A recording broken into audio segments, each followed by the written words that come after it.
Nationwide Series is now green.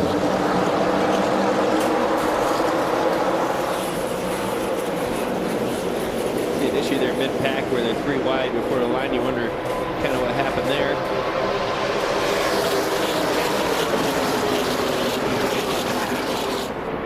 For me at Talladega, this is where it really hits you for the first time. When you just get up to speed, down the backstretch, you're surrounded by 30-some other cars, Joey. You're like, oh my goodness, this is going to be Keselowski, the 26, pulls up and starts falling to the rear. We can also tell you Scott Legacy started on pit road. You're going to come down right before they went green. It's Kevin Harvick leading that inside line. When I get to turn 3 and I'm up to speed. You see Steve Arden there in the 7 car, called in the middle.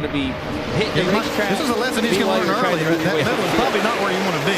Welcome to NASCAR, son. You're supposed to be following that 88 of Jamie McMurray, not in front of him. Well, at least he's getting some help there now. He's got a teammate that's willing to get up on his bumper and see if he can push him back and get him in a hole.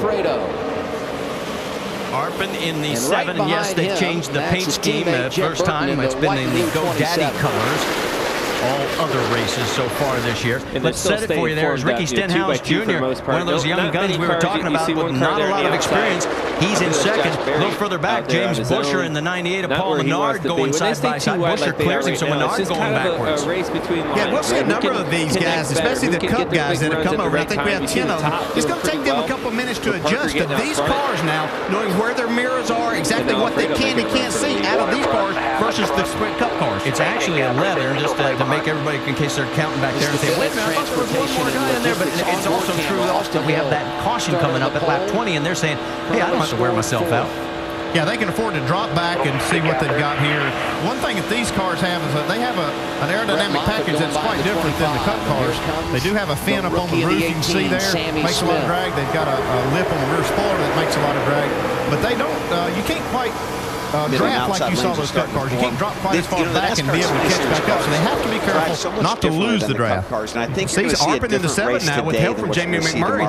Able to make his way. He's leading that outside line. The 09 is in the middle of that pack. Patrick Sheltra, as he is going back. Sheltra had a big night the other day on the ARCA race here at Talladega. He's already had 2 overtakes for the lead. I think you're going to see that continue to be the trend here today. Coming back to complete lap number 3, it is Harvick, Stenhouse, Carl Edwards 3rd, and Shelby Howard in 4th. And he had a great qualifying run. As Shelby with his best starting position of the season, and there he is in that long free train with Jason Leffler right behind him, and also Parker Kligerman. They're trying to work their way up, right? They're in the. You're talking about a lot of guys there that, as you mentioned early on, that we haven't heard be up in the front of the starting order, and in particular the first part of these races. But you know, this is great experience for those guys to race around guys like Kevin Harvick, who just won a Cup race, and see what makes them different, what puts them up there in that position. Somebody sliding up the hill right there. He's plus. Maybe Parker Kligerman. Yeah, I think Parker did get out of line. Oh, he's going to learn a rookie lesson here. Yeah, he might have seen that in the Cup race to where he saw a line coming and the guys would pull over. He just didn't pull far enough and get himself in front of that to take advantage. Now he's going to head way back. And Justin Allgaier waves to him as he goes by. 16 cars in 4 laps. Harvick still up front, picking up right where he left off. On the other side of that, looking at Austin Hill. Second place is Stenhouse, Edwards, Howard. And Howard, to give you an idea, his best run this year has been 16th at Nashville. So early in this race, he's doing really well. Further back, look at this. We're getting 3 wide action already in the NASCAR Nationwide Series. The 66, that is Stephen Wallace on the left side. Let's go on board with him. There's Joe Nemechek. And boy, you talk about a guy who's got a lot of records for the Nationwide Series. Here at Talladega, it's Joe. Yeah, he is a restrictor plate driver. And this is his team, and he puts a lot of emphasis on this type of racing as a team owner. So he really likes this style of racing. Second on the win list at this track with 2, one behind all-time leader Martin Truex. He has the most top 5s with 6 and the most poles with 5. So front row Joe, one of the places he got his name. The 3-wide racing continues. We've got to step just aside for a bit. There's your top 5 after 5 of 117 laps here at Talladega. Yeah, and you guys talk about right now that it's not able to make 21 of Austin Hill, not able to make up much ground, with the team talking to him over the radio and saying, as soon as you can, we need to get out of that bottom lane. That bottom lane is falling apart. And Austin told me before the race, the biggest thing, like you guys mentioned, is having control of the race. He said, I feel much more confident when I'm out front. Well, that's certainly not the case for the 21 right now. Lead changes only recorded at the start-finish line. So Alfredo has led 3, Retzloff has led 2. But when you look at the collection of drivers that have spent some time at the front of the field, truly remarkable. Saw Moffitt a minute ago, Alfredo back out there now. Sammy Smith looking good early in the 18. What are you seeing from the spotter stand here, Coleman? Yeah, right now, Brad and Joey pointed it out. The top lane's coming, and once you get 2 or 3 cars cleared, that's the lane you're going to want to go to. What I see looking 3rd, 4th, 5th in line on that top lane is those JRM cars. We've seen them have a little bit of issues towards the end of Daytona race. Look for them to try to get together. Once they get all their cars clean, try to drop down to that middle lane and take control as a team. Yeah, what I see them doing already, too, we already saw it with Josh Berry. These guys are moving up through the pack, and then they're going to start shuffling cars, right? Anytime they get an opportunity to get one out, right? Moffitt's on the hot seat, if you ask me right now. He's got 3 JRM cars behind him.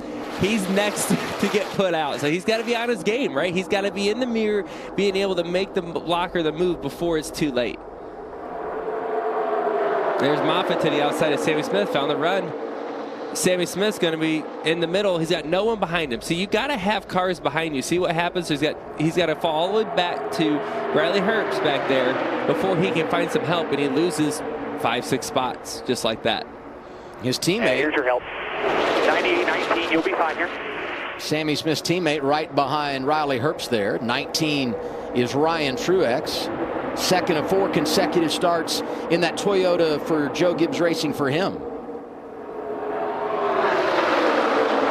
Anthony Alfredo, man, they ran really good in Atlanta. A lot of laps there. You say, okay, Atlanta's a lot different speedway than Talladega, but look at right back up front again, leading that top lane. Shows that there's a lot of speed in the car, right? Any car that can get out front and stay up there for a little bit shows it's fast. You need to have that here. Fast pasta. 25 is with you.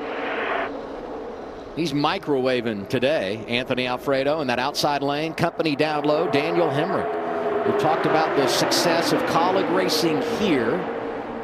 Won 4 of the last 6 with 3 different drivers. And he's got company now. Parker Retzloff starting to get aggressive in the 31, riding that double yellow line, which a reminder, that is out of bounds. You put those left side tires below the double yellow line and advance your position, you will be penalized by NASCAR. Daniel Hemrick sliding up to cover the outside lane. That's a big move right there. Really big move.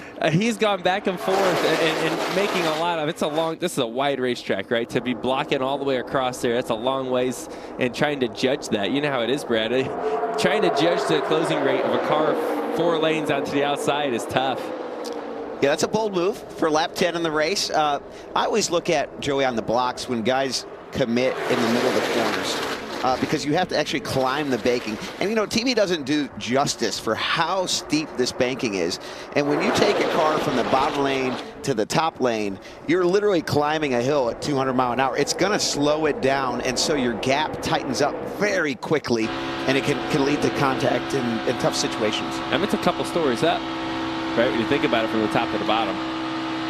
On board with Jeb Burton, this the state water heaters onboard camera.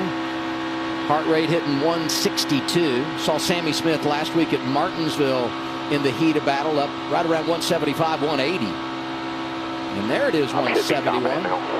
And that's all adrenaline. Right? That's all that is. We talked about it earlier. Physically, not very challenging here. Mentally, everything. And you see that's what he's dealing with right now. Only driver in the field that's won here in the Xfinity Series. And looking good in the early going. Daniel Hemrick out front. Moffitt, Burton, Alfredo, Allgaier, your top 5. It's early for the Xfinity Series in Alabama. Have a good time.